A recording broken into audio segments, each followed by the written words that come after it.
आसान है। Happy chocolate day. Happy chocolate day, वो क्या होता है? आज चॉकलेट डे है तो लाए हो आप चॉकलेट? लाए हो सही में? दो बाहर बेचेंगे हम ले जा करके। नहीं रख लो, आई एम जस्ट किडिंग। हाँ अच्छा ठीक है, दे दो। ऐसे ही खर्चे चलते हैं मेरे यार, बाहर एक किराने की दुकानों से सेटिंग है जी। थैंक यू जी, thank you so much. The topic is law of karma. कितने बुरे बुरे लोग होते हैं, इतने बुरे बुरे काम करते हैं, क्या उनके साथ बुरा होता है?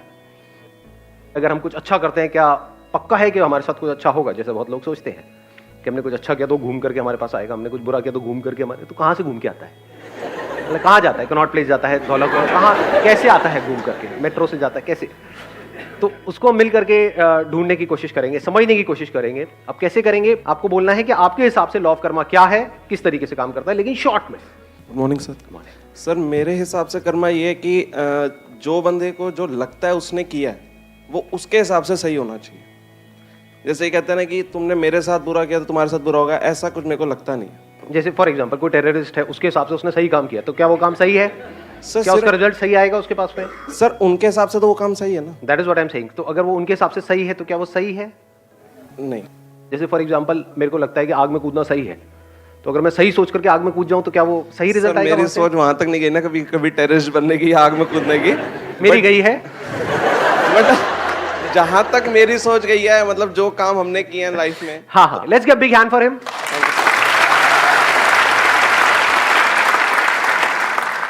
Good morning sir. मॉर्निंग। मेरा एक पर्सनल एक्सपीरियंस है कि somebody has done wrong with me और लिटिल बिट मोर, बट वो खुश है, मैं ही थोड़ा बहुत डिस्टर्ब रहती हूँ। तो ये बड़ा मतलब अजीब लगता है कि अब I can blame to someone, क्योंकि वो तो अपने माइंड से ठीक ही चल रहा होगा या चल रही होगी, बट मैं अपने माइंड में कंफ्यूज रहती हूँ कि भाई ये ठीक है कि नहीं है, मतलब वो रहते ही है माइंड में। मतलब कई बार क्या होता है कि कोई आदमी झूठ बोल करके, फॉर एग्जांपल किसी ने हमको बेवकूफ बना दिया। मैं एक एग्जांपल पकड़ रहा हूँ, आपकी बात नहीं कर रहा, जस्ट इन जनरल, कि किसी ने झूठ बोला, चीजों को मैनिपुलेट किया, है ना, और आपके साथ में कुछ गलत कर दिया। अब वो बंदा मस्त है अपनी लाइफ में, आप दुखी हो गए, और कब तक के लिए हो गए? ऑलमोस्ट पूरी लाइफ के लिए हो गए। तो गलत किया किसने और हो किसके साथ रहा है? जो इनोसेंट है, जिसने कोई गलती नहीं करी, वो भुगत रहा है पूरी जिंदगी के लिए। जिसने गलत किया वो मस्त है, वो सोच तक नहीं रहा है उसके बाद, वो तो भूल गया है, यानी वो उसको भूल गया है गलत करके, लेकिन जिसके साथ गलत हुआ वो नहीं भुला पा रहा है। तो भुगत कौन रहा है? जो भूल गया है या जिसको याद है? तो यहां पर क्या आ गया? अंडरस्टैंडिंग आ गई कि अगर हम समझ लें, फॉर एग्जांपल यही आज हम करने की कोशिश करेंगे, समझ ले लॉ ऑफ कर्मा क्या है, ये कैसे काम करता है, किस किस लेवल पे कैसे कैसे काम करता है। अगर ये हमको अच्छे से समझ आ जाए, मतलब हमारे सारे फंडे क्लियर हो जाए, फिर हम एक्शन लें, तो पॉसिबिलिटी क्या है कि रिजल्ट अच्छा होगा हमारे लिए भी और औरों के लिए भी? 100%. ऑलमोस्ट 100%। हाँ, it can't be 100% because we are thinking but very near to 100%। But हमको ABCD भी नहीं पता है इस लॉ ऑफ कर्मा की, और फिर हम एक्ट करें तब क्या है? फॉर एग्जाम्पल आप दिल्ली में ड्राइव कर रहे हो, तो पहले यहाँ के ट्रैफिक रूल्स को आपने अच्छे से समझ लिया कि लेफ्ट साइड में ड्राइव करना है, फिर आप ड्राइव कर रहे हो, तभी एक्सीडेंट तो हो सकता है, पर चांसेस बहुत कम है, या ये कह लो इस वजह से एक्सीडेंट नहीं होगा कि सामने से कोई आगे टक्कर मार दे। यहाँ पे तो सब कुछ हो सकता है।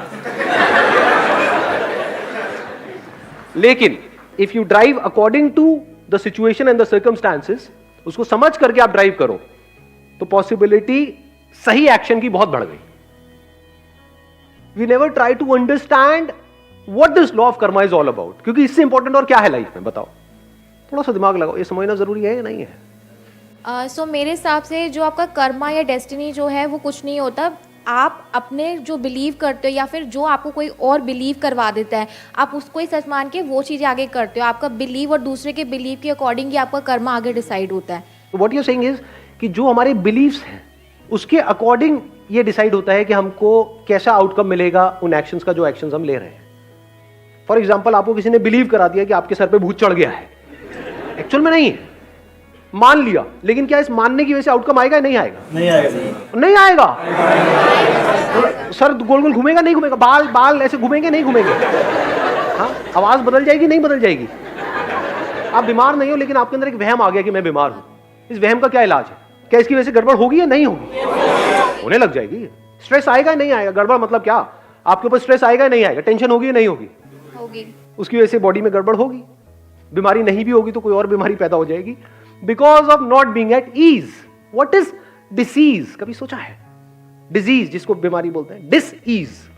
सो ऐसा कुछ भी करोगे जिसकी वजह से you are not at ease, that is disease.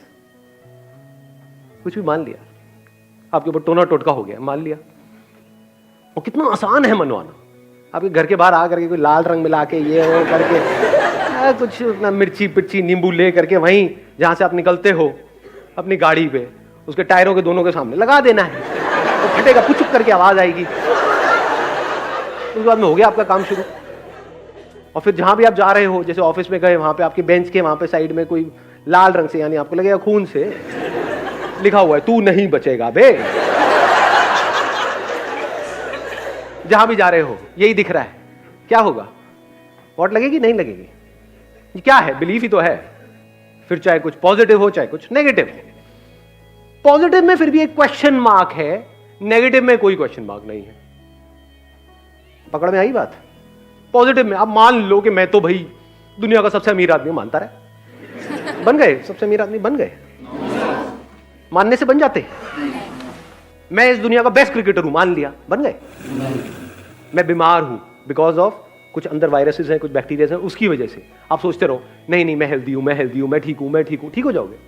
या उससे रिलेटेड जो प्रॉब्लम है उसको डायग्नोस करना पड़ेगा, उससे रिलेटेड गोली खानी पड़ेगी, तो वहां पे एक्शन लेना पड़ेगा ना। मेरी जिंदगी बेकार है, मेरी जिंदगी में कुछ नहीं पड़ा है, इसमें किस एक्शन की जरूरत है?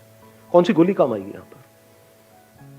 नेगेटिव बिलीफ्स में किसी एक्शन की जरूरत है ना, वो काम अपने आप ही कर देगा। पॉजिटिव बिलीफ के लिए एक्शन की जरूरत है। Law of karma is whatever I am today is like a result of my action which I took in past. हाँ, And whatever choices I make today, you know, in day-to-day life, it will result, you know, in something in my future. अब ये एक बड़ा interesting point है यहाँ पे, देखना। अब यहाँ पे एक और क्वेश्चनिंग करेंगे, एक और लेयर बीच में लेकर के आएंगे कि हम कहते हैं कि आज हम जो भी कुछ है वो अपने एक्शंस की वजह से है। क्या सच है झूठ है? सच है सर। अच्छा सच है ये, जबरदस्ती। ध्यान से देखना, ध्यान से समझना, बिकॉज इसीलिए हम कभी भी चीजों को कंप्लीटली नहीं समझते हैं। आपने आज जो भी कुछ किया या आज जो भी आप कुछ हो, क्या सिर्फ अपने एक्शंस की वजह से हो या अपने माँ बाप के एक्शंस की वजह से भी हो? जिस स्कूल में आप गए उनके टीचर्स के एक्शंस की वजह से भी हो। किसी का एक्सीडेंट हुआ जिसमें उसकी कोई गलती नहीं थी, ज़ेब्रा क्रॉसिंग पे आराम से वो चलता हुआ बंदा जा रहा था, यहां से कोई आया गाड़ी में, उसको ठोक करके चला गया और उसकी एक टांग नहीं है, क्या उसके अपने एक्शन की वजह से नहीं है? ना उसने लीगली कुछ गलत किया, ना एथिकली, ना मॉरली, किसी भी तरह से कुछ भी गलत नहीं किया, उसने सब कुछ सही किया और उसकी आज ये हालत है कि वो चल तक नहीं सकता है ढंग से।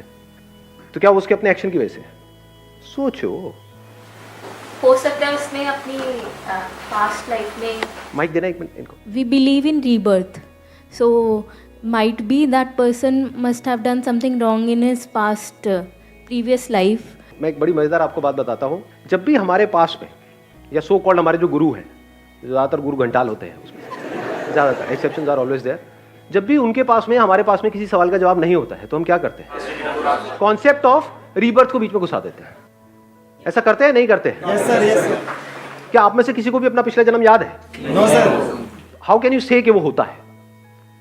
क्या हम एक काम कर सकते हैं कि जो हमारे एक्सपीरियंस से बाहर है उसको हम बीच में नहीं घुसेड़ेंगे।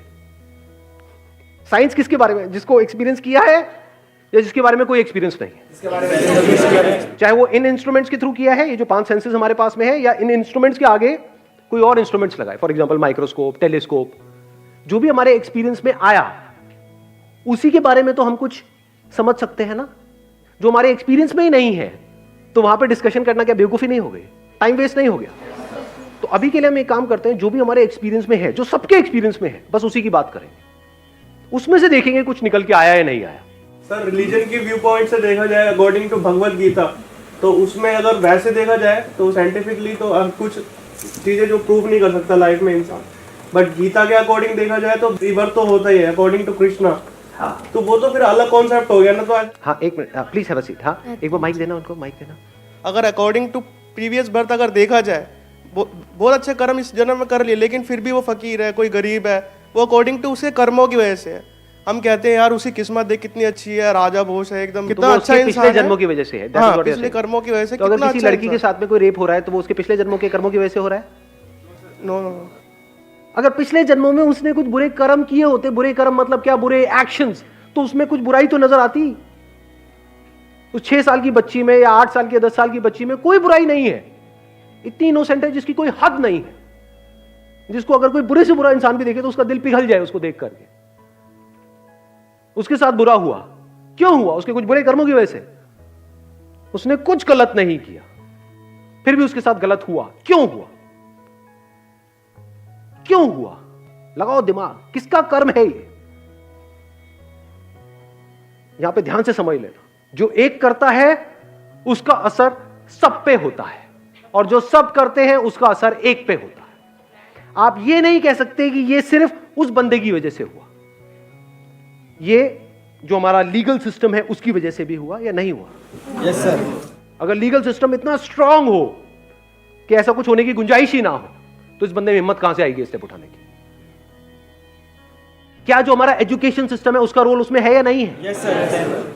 गवर्नमेंट स्कूल्स की हालत देखिए कभी जाकर के, मैं जाता रहता हूं इसलिए मुझे पता है अंदर की हालत क्या है, वहां जाकर के देखो क्या हालत है वहां पर। एजुकेशन सिस्टम के खराब होने में क्या हमारा जो पॉलिटिकल सिस्टम है उसका रोल है या नहीं है? अगर आप कहते हो उसने कुछ बुरे कर्म किए जिसकी वजह से उसके साथ कुछ हुआ, तो इसका मतलब क्या हुआ? अब ना तो पॉलिटिशियन को कुछ करने की जरूरत है, ना पुलिस वालों को कुछ करने की जरूरत है। अरे भैया सबके कर्मों की वजह से तो हो रहा है।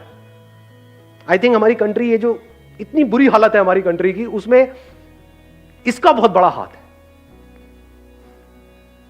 हम हर चीज को उठा करके पास पे डाल देते हैं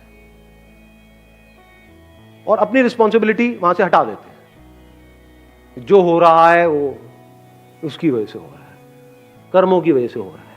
तो अब सवाल उठता है इसमें हम क्या कर सकते हैं? क्या एक झटके में पूरा का पूरा सिस्टम बदला जा सकता है? No sir. नहीं बदला जा सकता। अब हमने प्रॉब्लम को समझ लिया है, जो सब करते हैं उसका असर एक पे आता है, जो एक करता है उसका असर सब पे आता है। आप अगर चाहो भी तो क्या सबको बदल सकते हो? नहीं बदल सकते। अपने आप को बदल सकते हो? यस और नो? यस और नो? तो अगर आपने खुद को बदल दिया है पूरी तरह से, तो अब आप क्या कर रहे हो? आपको देख करके जो और लोग होंगे उनके अंदर चेंज आएगा या नहीं आएगा? या उनके अंदर भी खुद को बदलने की एक चाह उठेगी या नहीं उठेगी? तो क्या आप डायरेक्टली और इनडायरेक्टली पूरी दुनिया को नहीं बदल रहे हो? समझ गए मैंने क्या बोला है? यानी अगर आप अपने बच्चों को बोलते हो कि झूठ नहीं बोलना चाहिए, तो पहले आप खुद झूठ नहीं बोल रहे हो, या अगर झूठ बोला तो माफी मांग रहे हो उस बच्चे से भी और जो भी लोग आपके आसपास में हैं उन सब से। फिर आप एक्सपेक्ट कर सकते हो कि वो बच्चा भी ऐसा कुछ करे। आप खुद सुबह से रात तक झूठ बोल रहे हो और उस बच्चे को सिखा रहे हो झूठ नहीं बोलना चाहिए, तो गड़बड़ नहीं हो गई? खुद सेल्फिश हो और बच्चे को बोल रहे हो कि नहीं तेरे को सेल्फिश नहीं होना चाहिए, गड़बड़ नहीं हो गई? फिर वो बड़ा होकर के अपने माँ बाप को छोड़ रहा है, तो गलत क्या कर रहा है उसमें? आप भी तो ऐसे ही हो, आप भी तो अपने फायदे के लिए औरों का नुकसान करते हो, तो वो भी कर रहा है, तो उसमें गलत क्या है? कड़वी लगेंगी ये बातें सुनने में, सच नहीं है। तो वैसे तो करेगा जैसे उसने देखा है बचपन से लेकर के आज तक। हमारी कोई इंडिपेंडेंट एग्जिस्टेंस नहीं है, इस इल्यूजन से बाहर आ जाओ सबसे पहले। तो इंडिपेंडेंट लॉ ऑफ कर्मा का कॉन्सेप्ट वहीं पे ढह जाएगा। It is interdependent. जो भी कुछ हम कर रहे हैं सुबह से रात तक, उसके पीछे पूरी की पूरी दुनिया है, डायरेक्टली और इनडायरेक्टली। चाहे फिर आपने कपड़े पहने हुए हैं, चाहे चश्मा है, चाहे बाल कटा रहे हो, कुछ भी है, जिस तरह से सोच रहे हो, जो काम कर रहे हो, उस काम को करने के लिए जो नॉलेज चाहिए वो नॉलेज अंदर फीडेड है, सब कुछ इंटरकनेक्टेड है। तो अब क्या करें यहां पर? इस प्रॉब्लम का सोल्यूशन क्या है? देखो, एक तरफ से मैं पावरलेस हूं, जैसे मैं सच को देख लेता हूं हम पावरलेस हो जाते हैं, इसलिए सच को ज्यादातर लोग देखते ही नहीं है, यहां तक जाते ही नहीं है, क्योंकि एकदम से पावरलेस फील करते हैं। अब हम क्या करें? इतनी बड़ी दुनिया है, वहां पर इतना कुछ गलत हो रहा है, मैं तो कुछ कर ही नहीं सकता, तो मैं क्या करूं? मैं सिर्फ अपने बारे में सोचूं, बाहर में गई दुनिया। ये सोच नहीं हो जाएगी हमारी? यानी अगर आप सही भी हो अपनी तरफ से, बिल्कुल सही हो, तब भी यहां का जो लीगल सिस्टम है वो ऐसा है कि जिसने क्राइम किया है वो छूट जाएगा पैसे वैसे खिला करके, और आप इनोसेंट हो, आपको जस्टिस नहीं मिलेगा। स्ट्रॉन्ग पॉसिबिलिटी, ये कोई इल्यूजन नहीं है, फैक्ट्स है। तो यहां पर सही क्या और गलत क्या? जब गलत छूट जाता है और सही को सजा मिलती है, तो मैं भी गलत ही क्यों ना हो जाऊं? ये थॉट्स आते हैं नहीं आते? Yes sir. जब जो चोर उचक्के हैं या जो भी जो उल्टे सीधे सारे काम कर रहे हैं वो मजे मार रहे हैं, और जो शरीफ आदमी है जिसने कभी लाइफ में किसी के साथ गलत नहीं किया वो भुगत रहा है। ऐसा है, सच है, नहीं है? हाँ, तो यहां से क्या थॉट आएगा माइंड में? कि हम भी बुरे हो जाते हैं। उससे क्या होगा? लगाओ थोड़ा सा दिमाग। जितने हम बुरे हो रहे हैं, दुनिया और बुरी हो रही है। इस बुरी दुनिया का असर सिर्फ हम पे नहीं आ रहा है, हमारी फैमिली पे भी आ रहा है, हमारे बच्चों पे भी आ रहा है, सब पे आ रहा है। इस बुरी दुनिया की वजह से, या जो सब कुछ बुरा हो रहा है उसकी वजह से एक बुरा हो रहा है, वो एक जो सबसे अलग नहीं है, तो सब और बुरे होते चले जा रहे हैं, तो इस एक की लाइफ और खराब होती चली जा रही है। इसके दूसरे एस्पेक्ट को देखो। एक सच क्या है कि जो सब करते हैं उसका असर एक पे होता है, ये सच है। दूसरा सच क्या है कि जो एक करता है उसका असर इस पूरी दुनिया पे होता है। तो अगर इस सच को आप देख लो कि जो भी मैं करने वाला हूं उसका असर सब पे होने वाला है। यानी अगर आप एक टीचर हो, किसी स्कूल में पढ़ा रहे हो, तो उसका असर उन कुछ बच्चों पे नहीं हो रहा है, पूरी दुनिया को आप बदल रहे हो। पूरी दुनिया बदलने वाली है आपकी वजह से। तो अब आपको रिजल्ट साफ नजर आ रहा है, और वो रिजल्ट छोटे मोटे पैसे से बहुत बड़ा है। क्या बड़ा है कि इस महीने के एंड में मेरे को 10,000 रुपए मिले, 20,000 रुपए मिले, वो बड़ा है? मैं नहीं कह रहा उसको छोड़ दो। या स्कूल वाले जो आप काम कर रहे हो उसका आपको पैसा दे रहे हैं, आपको नहीं मैं नहीं लूंगा 20,000, मैं बहुत बड़ा काम कर रहा हूं। क्या कर रहा हूं मैं? पूरी दुनिया को बदल रहा हूं। पैसा अपनी जगह पर है, वो किस लिए चाहिए? अपने खर्चे वर्चे निकालने के लिए। लेकिन साथ में कोई जीने की कोई वजह भी तो चाहिए ना। ये तो कीड़े मकोड़ों की तरह जी रहे हैं। कड़वा तो नहीं लग रहा है? तो सिर्फ अपने लिए जिए, अपने लिए मरे, तो क्या जिए? उसमें एनर्जी कहां से आएगी? जिसको आप मोटिवेशन कहते हो, एक्चुअल में मोटिवेशन सब टेम्परेरी होता है। इंस्पिरेशन कहां से आएगी जीने की?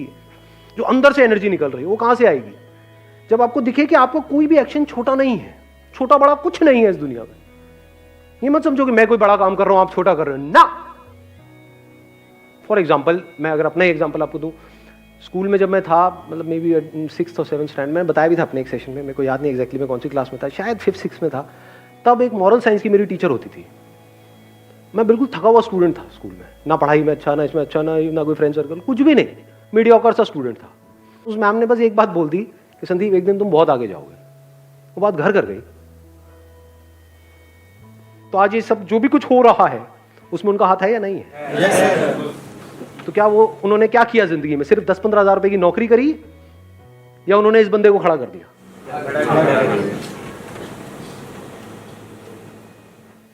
देख पा रहे हो इस सच को? ये विजन चाहिए होती है लाइफ में। तो अब आपकी सोच बड़ी हो जाती है। जब बड़ी सोच आ जाती है तभी तो बड़ी एनर्जी चाहिए। छोटी सोच के लिए क्या एनर्जी चाहिए? छोटी। अब यहां पर कोई सेल्फिश मोटिव नहीं होना चाहिए अगर इस सच को आपने देख लिया है। यानी अब अगर आप ये सोच करके कर रहे हो कि मैं जो करने वाला हूं या करने वाली हूं उसका असर पूरी दुनिया पे आने वाला है, तो मुझे क्या मिला? अरे घोचू, आप उस दुनिया से अलग नहीं हो, आप ही वो दुनिया हो। तो जो मिला आपको ही मिला। तो यहां से आपका पर्सनल सेल्फिश मोटिव बिल्कुल जीरो हो गया। जैसे ही वो जीरो हो गया, अब आप फ्री हो गए, आपकी एनर्जी फ्री हो गई। नहीं तो सो कॉल्ड बुरे लोग, सो कॉल्ड अच्छे लोग, दोनों में कोई फर्क नहीं है। दोनों का अपना सेल्फिश मोटिव है। जो बुराई कर रहा है वो भी अपने फायदे के लिए कर रहा है, जो सो कॉल्ड अच्छाई कर रहा है वो भी अपने फायदे के लिए कर रहा है। ऐसे लोग जो सो कॉल्ड अच्छा काम कर रहे होते हैं, सो कॉल्ड सोशल वर्कर्स, कभी बारीकी से बैठ करके उनको ऑब्जर्व करना, आपको एक बात वहां पे कॉमन नजर आएगी। उनके अंदर एक कड़वाहट होगी कि मैंने दुनिया के लिए इतना किया, ये दुनिया देखो मेरे साथ में क्या कर रही है। ऐसा आपने नोट किया अपने फैमिली मेंबर्स में? देखो ऐसे लोगों को, ऐसे लोगों को जानते हो? सबके साथ सब कुछ अच्छा करते हैं लेकिन रोते रहते हैं सुबह से रात तक। जब करते हैं तो एक्सपेक्ट करते हैं, यानी वो क्या एक्सपेक्ट कर रहे हैं कि मैंने अच्छा कर्म किया, मुझे अच्छा फल मिलना चाहिए। भाई तूने अच्छा कर्म किया और अगर तू एक है सबके साथ में तो तुझे अच्छा फल मिल गया है। कल पे क्यों डाल रहा है? टॉपिक क्लोज हो गया है। जब टॉपिक क्लोज हो गया तो कुछ बचा ही नहीं है। तो कर्म करने से पहले भी खुश, कर्म करते वक्त भी खुश, कर्म करने के बाद भी खुश, इररिस्पेक्टिव ऑफ कि उस कर्म का कैसा फल आ रहा है। इसको आप कह सकते हो वो कर्म जो सही है। Thank you so much ji.